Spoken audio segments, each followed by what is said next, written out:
عاشق شدین؟ میدونین به خاطر این سوالتون میخواستم نیام، رفتم زیر سوم.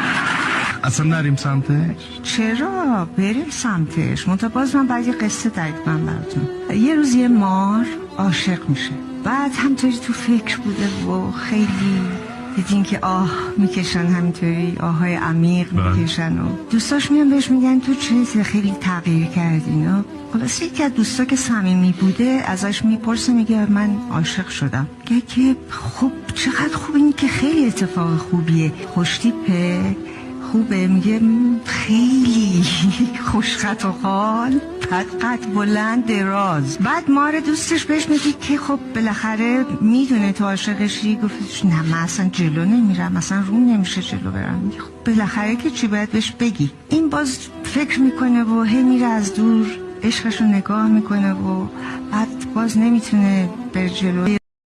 لایکی. سلام میکنم خدمت دوستان عزیز.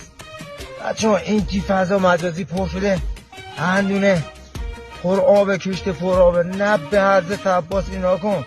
از گندم و جو آب کمتر میخوام، از گندم و جو آب کمتر میخوام.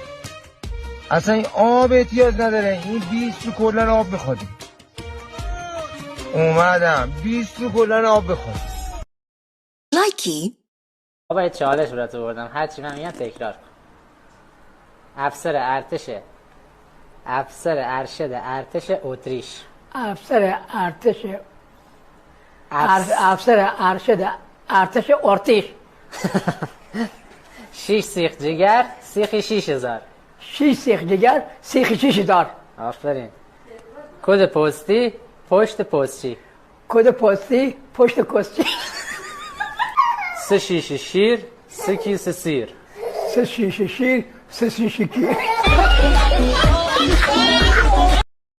لایکی. نباشی تو تبم، واسه من نفسی جا تو نمیگیره کسی.